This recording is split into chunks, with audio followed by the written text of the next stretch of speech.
7h24, de volta ao vivo com a edição desta quarta-feira do seu Jornal da Manhã, edição de Três Lagoas. Estamos por aqui com entrevista ao vivo na data de hoje, certo, Igor Andrade? Certo, Henrique Ferian. Hoje a gente recebe aqui com o maior prazer a Ana Carolina Vieira do Carmo, ela que é psicóloga formada pela EMES, trabalha com uma abordagem comportamental, especialista em atendimento infantil e método ABA. Hoje é dia do psicólogo também, a gente vai trazer a Carol aqui para parabenizar, homenagear os profissionais da área tão importante e falar um pouquinho a respeito da profissão, dos desafios, das mudanças nos diagnósticos nos últimos anos e também da importância da terapia para crianças, né? E essa aqui é uma área que a Carol atende muito bem. Carol, seja muito bem-vinda, bom dia, obrigado pela sua presença aqui. Bom dia a todos. Isso aí. Carol, já para a gente começar o nosso bate-papo, né? Queria que você falasse um pouquinho a respeito da profissão psicólogo, né? Como que é o dia a dia de vocês? O que você viu de mudança nos últimos 10 anos, desde que você se formou, que você atende? Conta pra gente um pouquinho da sua experiência. Certo. Bom, o papel do psicólogo basicamente é auxiliar a humanidade a ter uma qualidade de vida melhor. E os desafios que a gente vem encontrando, né, desde quando eu me formei para hoje, são as mudanças, principalmente pós-pandemia, que a vida, né, da humanidade mudou. E com isso veio mais ansiedade, veio mais casos de depressão. E na área infantil, eu falo que são os pais aceitarem os diagnósticos das crianças, porque na maioria dos casos os pais não aceitam o diagnóstico. Ah, mas na minha época não tinha isso. Mas não é que lá atrás não tinha, na época dos nossos pais não tinha. É que não era tratado e não era visto como é visto hoje. E também que os diagnósticos, eles, por exemplo, o autismo. Ele é um diagnóstico complexo, mas que ele se compara a muitos outros diagnósticos. Então, é muito difícil você laudar um autista. E hoje a gente encontra muita dificuldade porque tem muitos médicos que vai lá e simplesmente dá um laudo sem uma equipe multidisciplinar para laudar. Então, esses são os desafios que a gente vem encontrando que antigamente a gente não tinha. Bom, a gente sabe que essa é uma área que ela está sempre em expansão, né? Mais do que nunca, porque as pessoas cada vez mais têm alguma coisa, né? Como você disse muito bem, é depressão, é ansiedade, é síndrome disso, síndrome daquilo. São as crianças que passam por alguma coisa, né? Que precisam ser diagnosticadas, ou que nascem com alguma condição, ou que desenvolvem alguma condição. Na sua rotina de atendimentos, que mais chama atenção, normalmente, dentro do consultório? E quando a gente fala de crianças, por exemplo, crianças que já têm alguma condição, que nasceram com ela, a gente fala de autismo, de TDAH, enfim, de TEA, ou desenvolve alguma coisa por conta, dentro de casa, ter alguma coisa rolando, ou na escola, alguma coisa que fica, como bullying, por exemplo, que vai desenvolver um processo nela. Olha, hoje o que a gente mais encontra, claro que o TDAH e o TEA, eles estão muito em alta, né?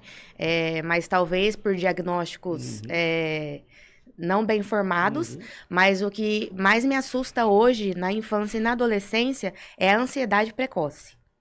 A gente tem encontrado muita criança ansiosa, muito adolescente extremamente ansioso, e é um desafio constante pra gente, porque na maioria das vezes, principalmente crianças pequenas, 3, 4, 5 anos, que não sabem lidar com a chegada de um irmão, por exemplo, não sabem lidar com a separação dos pais, não sabem lidar com a perca de um ente querido, e aí ele vai desenvolvendo a ansiedade, só que ele não sabe transparecer aquilo. Então, as pessoas acham que é birra, as pessoas acham que ele só tá nervoso, mas não, ele tá desenvolvendo um quadro de ansiedade que não tratada, isso vai virar uma doença grave no futuro.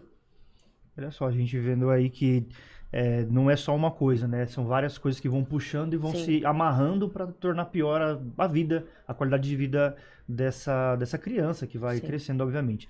Carol, quais são os principais motivos que te colocam de pé todos os dias para poder continuar como psicólogo, né? Já que a gente está falando um pouquinho a respeito da profissão, do dia do psicólogo, o que te motiva a ser psicóloga todos os dias?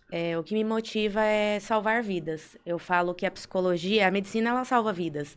Mas hoje, sem a psicologia, nós não teríamos tantas pessoas bem, tantas pessoas vivas. E o que me motiva é chegar no consultório e falar, e ouvir dos meus pacientes: doutora, você me salvou. Você me tirou do buraco. Então eu falo que é trazer vida de novo. Isso me motiva todos os dias.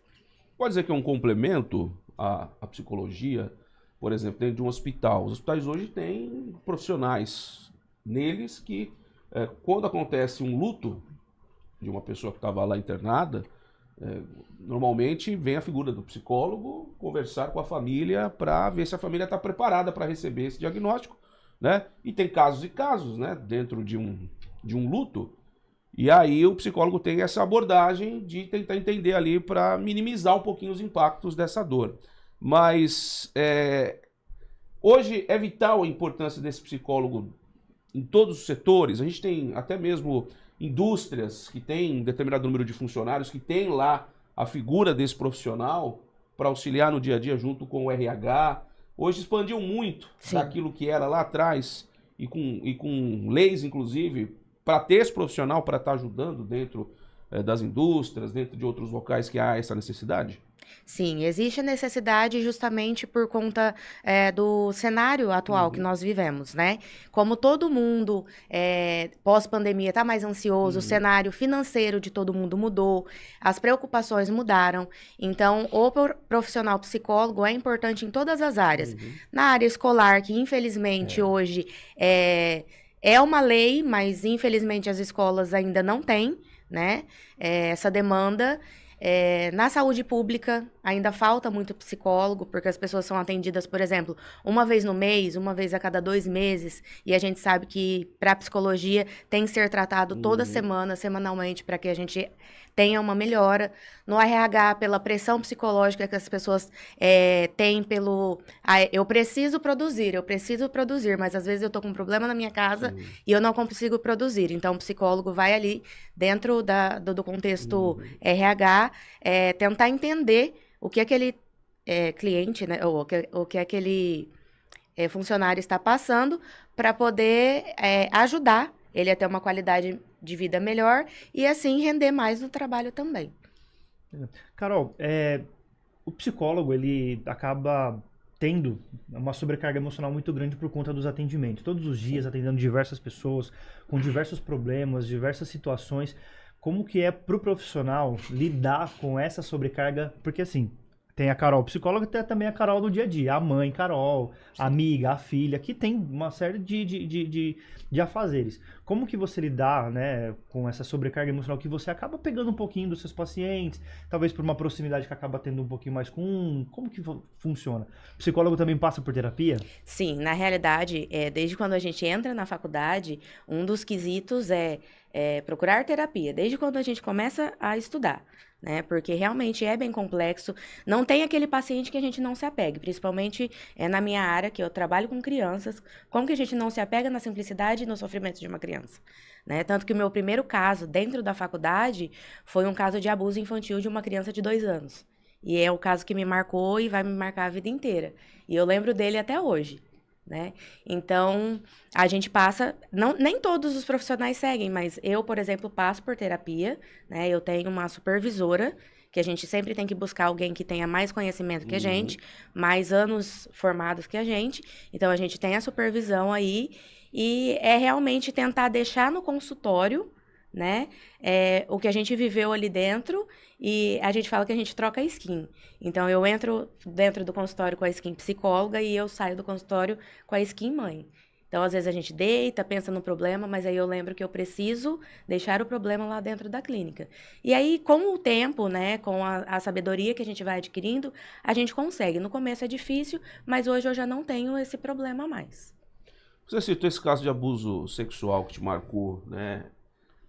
E aí a gente não tem como não dizer a respeito do que foi denunciado pelo Felca, né, que reverberou em todo o planeta essa questão da exposição de adolescentes, né, nas redes sociais, e essa questão de telas, né, não tem como a gente não falar desse processo que começa cada vez mais cedo, que os pais, né, introduzem as crianças nesse mundo e depois lá na frente é difícil tirar porque o próprio pai e a mãe não dá exemplo dentro de casa. Esse é um tema complexo e bem delicado, porque a gente sabe que dentro de casa cada um tem a sua regra, certo ou não, mas faz o negócio acontecer e às vezes não quer ouvir palpite, seja o correto, o que tem que ser feito ou não. O que você pode dizer a respeito disso? tem que ter regra para criança, não tem que ter celular, não tem que ter exposição à tela, desde quando, que idade, e essa questão dos adolescentes. Eu falo que outro desafio atual da psicologia é realmente a tela e a influência que a internet tem sobre a infância e sobre a adolescência. As crianças estão perdendo a infância por conta da tela. Eu sou mãe, sou completamente contra a tela. Meu filho tem 4 anos, ele não tem acesso a celular, ele não tem acesso à televisão. Tem sim, no final de semana, regrado. Ele assiste 1h30 no sábado e no domingo. Durante a semana, quem acompanha o meu Instagram vê que eu chego em casa, a televisão tá desligada e ele tá brincando, ele tá criando. Porque a infância, do período ali até os 7 anos, é onde a criança vai formar a sua personalidade, ela vai formar quem ela é, os pensamentos sobre ela. Então, ela precisa criar, ela precisa brincar. E para isso, ela precisa estar longe das telas. Porque a tela traz algo pronto. A tela, ela traz aquilo... eu gosto disso porque aqui tá mostrando que é legal. Mas e aí, vamos criar, vamos brincar, vamos sentar, né? E realmente os pais, eles precisam ser exemplos. Não adianta eu chegar na minha casa e falar pro meu filho, vai brincar e eu ficar no celular. Não, eu tenho que sentar na cama e brincar junto com ele, né? E realmente, essa exposição que a gente vê do adolescente é justamente por isso. Eles veem muito, né? E eles veem a internet como uma forma de ganhar dinheiro. Eu escuto muito dos meus adolescentes. Eu vou virar youtuber ou eu vou criar uma conta no TikTok e eu vou dançar e eu vou ficar rico. Então, assim, nem estudar as crianças querem. As crianças querem a vida que a internet mostra e que às vezes não é real. Que é o que está acontecendo hoje, que está exposto no mundo inteiro. Carol, a psicologia ainda tem muitos mitos. As pessoas ainda têm muitos preconceitos, né, sobre o fato de sentar em frente a uma pessoa e expor os seus problemas, né, e desabafar e se abrir. Quais são os principais mitos que os problemas que vocês enfrentam nesse ponto, quando vocês recebem uma pessoa que é reticente, que está ali dura na hora de fazer a sua primeira sessão, por exemplo? As pessoas, elas têm, na maioria das vezes, vergonha de contar e de ser julgado, né? As pessoas têm medo de que aquilo saia do consultório, principalmente homens. A procura de homens por terapia é mínima. E na maioria das vezes, quando eles procuram, não dura muito. 2, 3 sessões e, de repente, não vai mais. Então, acho que para manter aquela postura, não, eu sou homem, eu não preciso de ajuda, então não vou mais. Então, na maioria dos casos, é isso mesmo. Então, até a gente passar a segurança que, olha, sempre na primeira sessão eu falo para o meu paciente, é o seguinte, se você me contar alguma coisa e, porventura, você souber que eu contei para alguém, é só você ligar no CRP e me denunciar que eu nunca mais vou trabalhar. Então, assim, existe uma ética profissional e que a gente tem que passar essa ética profissional pro nosso paciente e deixar ele à vontade, até não pode ser nada forçado. Eu falo que antes a terapia era assim, você chega e você tem que falar tudo e o psicólogo faz aquela pergunta e você tem que responder. Hoje eu trago uma psicologia mais leve. Você comanda, o meu paciente comanda a terapia. Do que você quer falar? Eu tenho aquilo que eu preciso perguntar, mas eu sei que às vezes se eu perguntar aquilo, meu paciente vai fugir. E talvez não vai voltar mais. Então, eu preciso deixar o meu paciente à vontade para que ele me conte sobre aquilo que ele quer contar naquele momento, até que ele fique pronto para contar as outras coisas. E aí, isso vai acabando deixando ele mais firme na terapia. E aí, é que as coisas fluem e esses tabus vão caindo.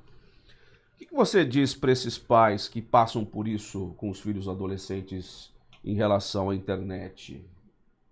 O que tem que ser dito nesse momento? Pega aquela idade de pré-adolescência para adolescência, que tem aquela rebeldia, que não ouve, que não quer saber, que não dá satisfação, cuida da sua vida que eu cuido da minha. E, obviamente, a gente sabe como funciona tudo isso. O que dá para fazer? O que os pais podem fazer quando se vê em meio a disso e se desespera, porque, né, não tem para onde ir. E, às vezes, leva para uma avó daquele jeito, passa a mão na cabeça, né? Eu vou para casa da minha avó porque lá eles me entendem, eu não quero ficar em casa, aquela coisa toda. O que dá para a família, para o pai, para a mãe entender e o que eles devem fazer para tentar minimizar esses impactos dessa rebeldia desses adolescentes, desses pré-adolescentes?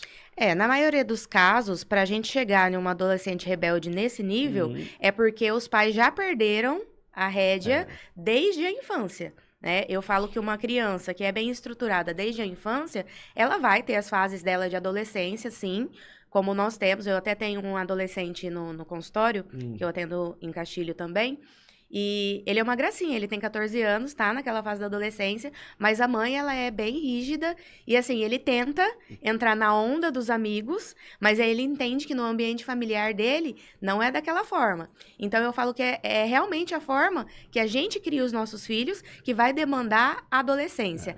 Mas eles já são assim, o que eu faço agora? É realmente procurar uma ajuda psicológica, porque sozinha os pais não vão ter o controle. Porque não adianta a gente querer colocar regra no adolescente de 14, 15 anos, que sempre foi o rei da casa, que sempre mandou na casa, que sempre teve tudo na mão. Então, na adolescência, ele não vai entender que ele precisa respeitar aquelas regras e que a influência ao redor dele vai fazer mal. Então, é realmente procurar. Quando os pais veem que não tem mais saída e que aquilo está fora do controle, é realmente procurar ajuda para que juntos a gente consiga chegar no que é melhor para aquele adolescente. E tem tido os resultados. Hoje a gente tem uma demanda muito grande de procura de pais, né, na adolescência, e a gente tem tido os resultados bons, graças a Deus. Carol, a nossa audiência às vezes é um pouco rotativa. Você pincelou um pouquinho a respeito da influência do Estado também nesse aporte no tratamento. O Sebastião, ele pergunta aqui do impacto na família que da barra que é cuidar de crianças que apresentam algum tipo de transtorno sem o apoio adequado do Estado. Na realidade é muito difícil, porque a criança que apresenta o transtorno, para que ela tenha uma qualidade de vida, e a família também, porque a família precisa estar estruturada para cuidar de uma criança que tem um transtorno. Né? Estruturada emocionalmente e pelo Estado, porque muitas vezes é tudo muito caro. Uma criança com autismo, por exemplo, ela precisa de TO, ela precisa de fono, ela precisa de psicólogo, ela precisa de neuro, então ela precisa de diversas coisas. Então o Estado ele precisa estar presente, fornecendo isso para que essa família tenha estrutura. E muitas vezes até terapia para os pais ou para os cuidadores dessa criança, para que eles tenham estrutura e saibam como cuidar dessa criança.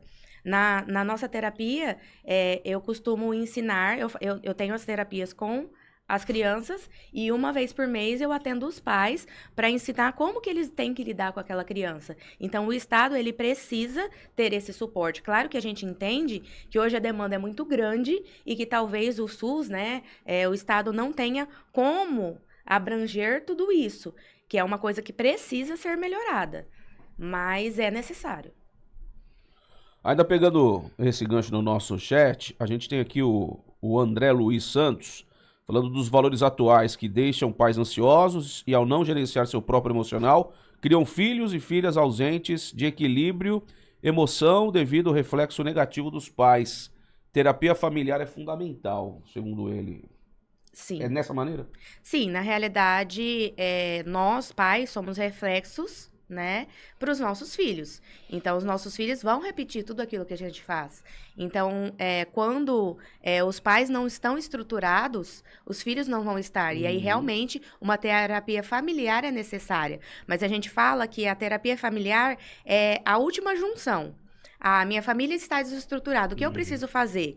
Primeiro, eu venho para a terapia com a minha esposa, identifico os problemas que eu e minha esposa estamos tendo, depois identifico os problemas que eu, minha esposa e meus filhos estão tendo, trago os meus filhos para a terapia, fazemos todos terapias separados, para que depois venha uma terapia familiar, porque senão, se a gente entra já numa terapia familiar, a gente entra em conflito familiar. Então, primeiro a gente precisa tratar cada indivíduo com o seu problema, para que depois a gente junte todos os problemas. Quanto tempo demora esse processo? De início até você falar, não, eles conseguiram superar tudo isso e podem seguir as suas rotinas tranquilamente? A gente não pode estipular um tempo, porque cada pessoa, cada indivíduo, ele é único. E mesmo passando pela mesma dificuldade, eu posso ter o mesmo problema que você. Só que eu vou enfrentar de uma maneira, porque eu fui criado de uma maneira, e você vai enfrentar de outra. Então, às vezes, com 6 meses, eu tô livre daquele problema, e você vai demorar 2 anos para se livrar daquele problema. Então, a terapia, ela não tem um tempo específico. Carol, assim, pra gente entrar já na parte final do nosso bate-papo. De todos esses anos que você já está atuando, de todas as mudanças pós-pandemia, quais as principais áreas da psicologia que você acredita que vão ter maior destaque daqui para frente? Eu acredito que continue sendo a psicologia clínica, a psicologia infantil, tanto que eu falo muito para as pessoas se especializarem na psicologia infantil, porque se a gente salva a infância, a gente salva a vida adulta. Então, eu continuo apostando na psicologia clínica. A mente humana ainda te fascina por a gente ser tão diferente um dos outros? Como você disse bem, eu posso me livrar de um problema em 2 meses, tem uma pessoa que passou pela mesma condição 2 anos. O que muda de uma pessoa para outra em relação a isso? O que leva essas mudanças a acontecerem de uma pessoa ser tão rápida para resolver seus problemas e para outra não conseguir sair dessa situação que às vezes fala, pô, mas tá tão fácil ela sair dali? É a forma de enfrentamento. Eu falo que, às vezes, a pessoa está em sofrimento, mas ela está na zona de conforto. E sair da zona de conforto é muito difícil. Mesmo que a zona de conforto esteja doendo, ela prefere ficar na zona de conforto do que tentar algo novo. Por exemplo, eu não estou feliz no meu trabalho, mas eu estou indo trabalhar. Por quê? Porque é minha zona de conforto. Mas não é mais fácil você sair e procurar outros empregos? Já teve situação de eu chegar no consultório e falar assim, olha, você tem na sua área, olha o tanto de chance que você tem. Vamos procurar? Ah, não, eu vou ficar ali mesmo, mas você não tá feliz. Ah, mas pelo menos é algo certo. Então, realmente, é a forma da pessoa enfrentar e querer sair da sua zona de conforto. Porque não é fácil. Não é fácil a gente mudar a nossa forma de pensar, não é fácil a gente mudar a nossa forma de agir, não é fácil você ouvir o outro falar assim, olha, você tá pensando de uma forma errada. Vamos pensar de uma forma diferente? Que isso vai mudar a sua vida? Qual a garantia que eu te dou, sendo psicóloga, que se você pensar de outra forma vai ser melhor? Eu tenho certeza que sim, porque eu estudei para isso. Mas você, como paciente, não. Então, realmente, é a resistência que esse paciente tem. Bom, Carol, quero te agradecer por ter topado esse bate-papo com a gente aqui. Parabenizá-la pelo Dia do Psicólogo, né? Uma data importante. Dizer que o seu trabalho é louvável, assim, né? Você é representante hoje dos psicólogos aqui no nosso estúdio, dizer que é louvável o trabalho de vocês. Eu, por exemplo, particularmente, faço terapia uma vez por semana e é uma coisa que tem me ajudado muito, principalmente nas questões particulares ali. É bastante importante, é uma coisa que eu recomendo, né? É algo que não é... parar com esse preconceito de que terapia é pra maluco, pra pessoa tá doida, não tem nada a ver uma coisa com a outra. Terapia, todo mundo tem que fazer terapia. Então, parabéns, muito obrigado pelo seu tempo aqui com a gente. Obrigado mesmo. De nada. Bom, só pra gente fechar, vou colocar você dentro de uma pergunta um pouco mais forte antes de a gente finalizar. O psicólogo é uma data importante hoje, Dia do Psicólogo.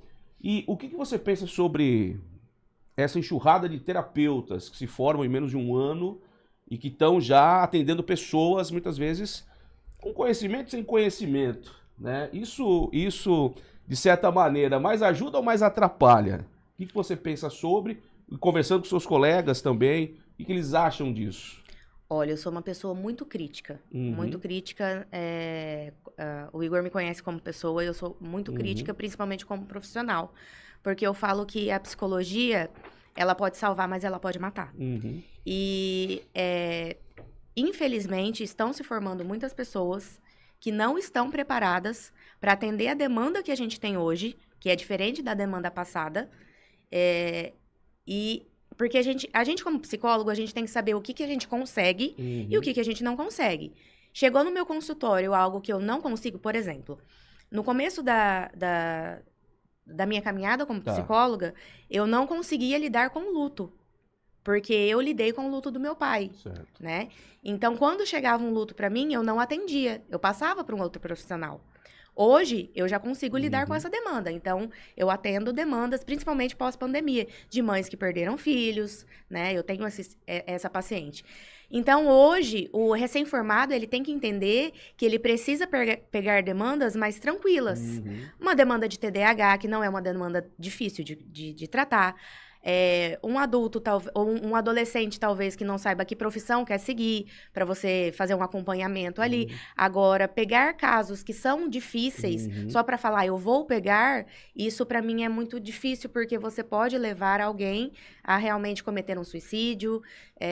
Então, para mim, eu acho que o psicólogo precisa estudar muito para conseguir acompanhar a demanda que a gente tem hoje.